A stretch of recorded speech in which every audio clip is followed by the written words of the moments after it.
各位朋友，大家好啊！今天是第12集，也就是房车使用50后，我再谈房车。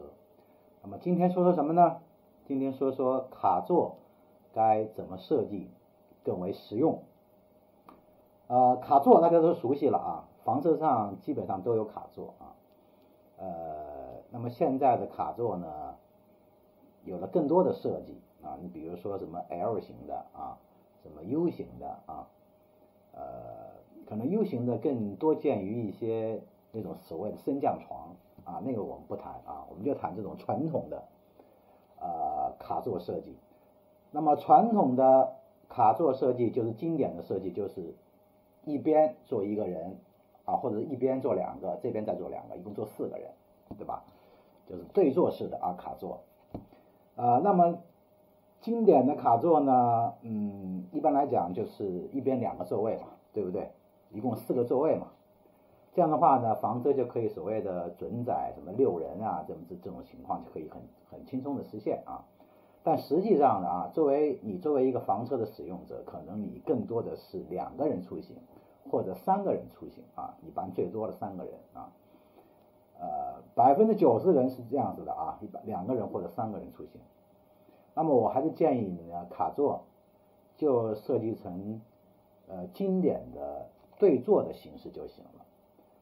而且不光光如此啊，最好是取消那种所谓的对坐4个人，就改成对坐2个人就很好了因为常见的情况下就是2个人出行，哪怕你再多1个人出行，3个人出行也不影响。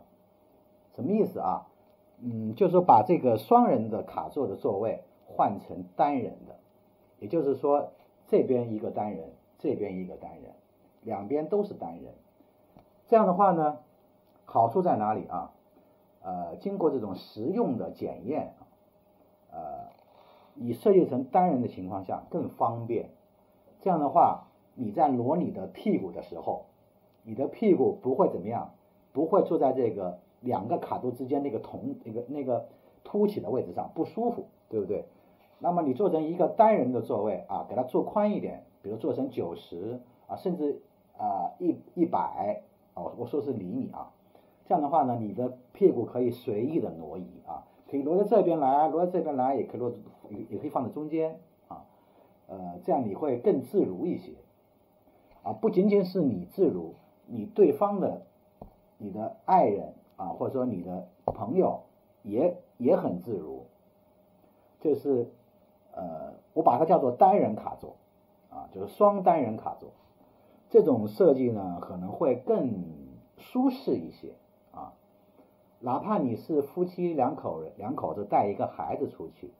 那么也不影响因为那个单人的卡座的那个座椅也足够宽，刚才我说了做成90甚至100这样的话呢孩子也能坐得下。但是对于长期的旅居在外的人来讲，你直接做成90厘米或者100厘米的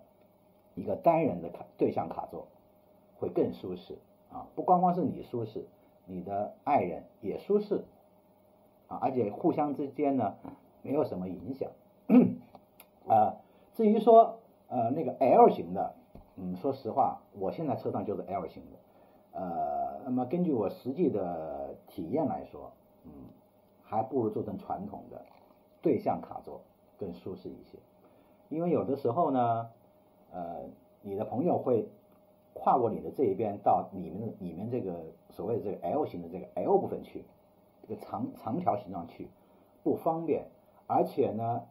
L 型的卡座呢有一个最不舒服的地方在哪呢？它那个长条的部分很难舒服坐的什么意思？就是它的这个靠背很难有那种对腰的一个支撑能做得很好，一般都做一个直板型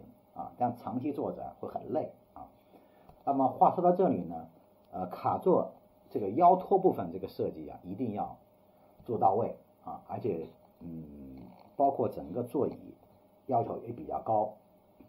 比如垫子的软硬度腰托的这个承力度都做得非常好才行。在这个方面千万不能凑合因为卡座很可能是你一天里面你在房车里面坐的地方待的地方最久的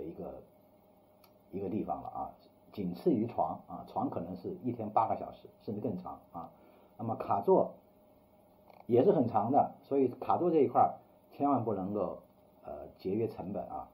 要尽量的让卡座舒适一些。之前我说了啊，我们房车最经典的设计就是对向卡座啊。那么一个东西它之所以经典，肯定是经过了无数人的验证啊，几代人的验证。那么我个人认为，卡座还是设计成这种双向对坐的是最好的啊，最方便的。这就是我提出来的，把坐4人改成坐2人，宽一点啊，中间不要有这个隔挡，会更舒适一些啊，这是我个人的想法吧啊，就是对这一块的想法。好啊，今天关于这个房车上经典的对坐卡座的这个设计，我个人的看法就这么多，我们下期节目再见，拜拜。